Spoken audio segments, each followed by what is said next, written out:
अगर सामने आ जाएगा तो उसको हमारे सामने झुकना होता है। देखा है कि नहीं? कितना ही बड़ी आज तक का इतिहास है। जो भी राजा आए उन्होंने चरणों में ही अपना स्थान ग्रहण करके अपने आप को सौभाग्यशाली समझा। जब इतनी बड़ी सत्ता पे हम पहले से काबिज हैं, बैठे हुए हैं, तो फिर हमको कौन से और सत्ता की जरूरत? इसलिए हम सत्ता के साथ नहीं, हम शर्त के साथ अपने आप को जोड़ करके आपके पास आए हैं, ताकि आप अपने बदलों को बिगड़ने से बचा सकें और सुधार सकें। बंधुओं, ये गजब की बात कि आपके सामने नेता लोग आते हैं और वो दूसरी बातें करते हैं, जिनका कोई लेना देना नहीं। जो उनको करना है वो आपके सामने बताते तक नहीं। आपसे हम पूछे अभी तो आप लोगों को समझ में आ जाएगा। ये बताओ, आप लोगों में से कितने लोगों ने वोट दिया?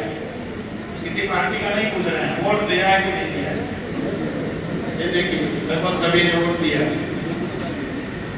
बताइए, आपने मांस का दुकान खोलने के लिए, मांस बिक्री करने के लिए वोट दिया है? किसने किसने दिया? किसी ने दिया? किसी ने नहीं दिया। लेकिन बहुत बड़ा मांस का व्यापार हो रहा है।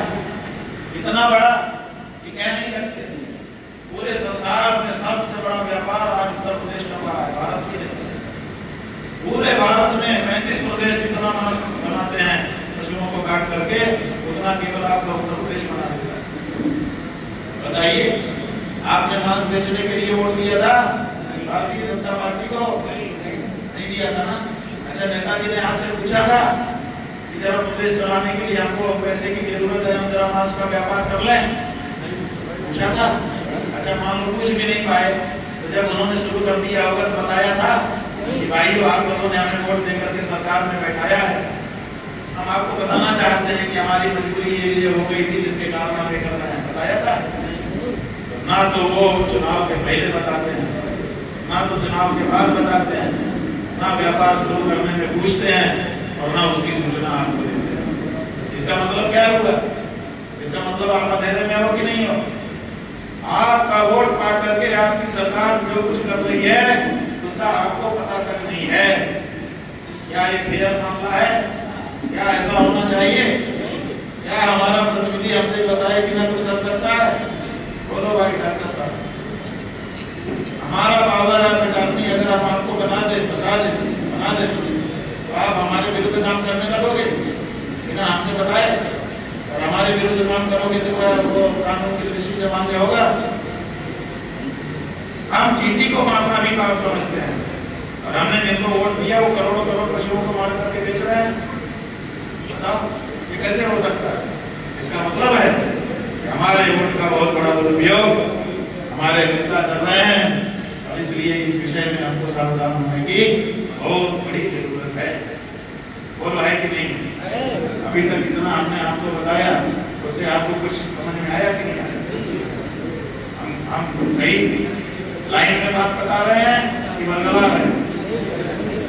बोलो, इस बारे में अभी तो हम ज्यादा समय नहीं है कि हम ज्यादा आपको बता सकें, लेकिन इस बारे में अगर आप विचार करना शुरू करोगे तो आपको बहुत सारी चीजें दिखाई देने लगेंगी। हाँ, ये हो रहा है।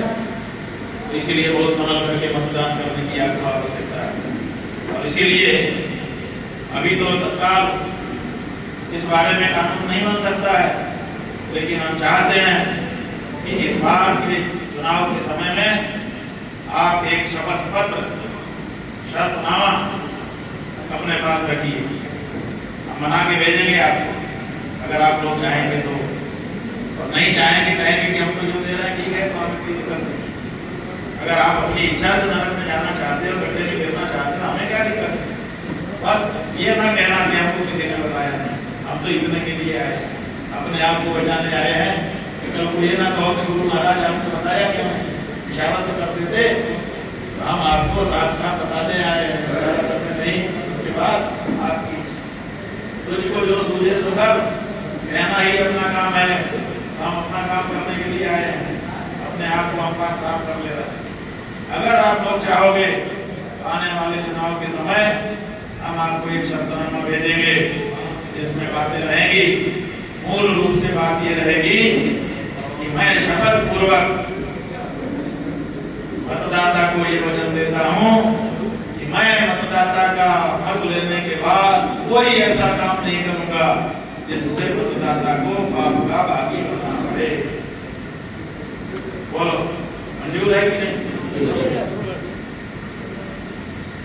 कौन कौन चाहेगा कि हम ऐसी शपथनामा बनवाने के बाद ही मतदान करें?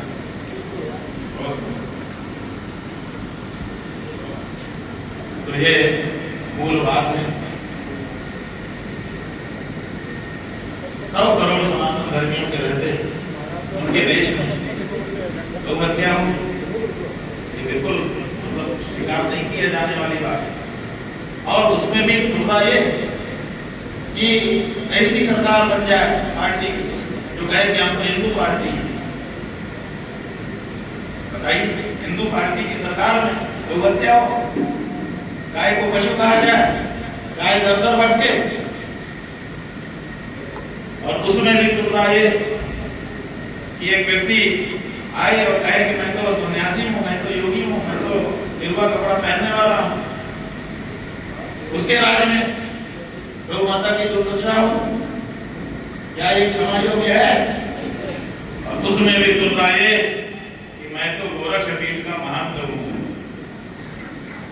बताइए, करेला नीम चढ़े, नीम चढ़ने के बाद फिर नमकीन हो जाए, नमकीन होकर के बच्चा भी भर ले अंदर, वैसी हालत हो गई, कड़वाहट कड़वाहट कड़वाहट।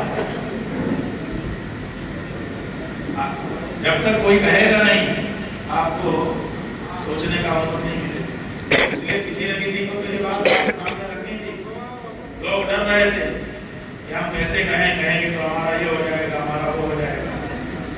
हमने सोचा कि हम ही हिम्मत करते हैं, जो सच है कम से कम उसको जनता के सामने कह तो दिया जाए। बंधुओं, हिम्मत करके हम निकले हैं।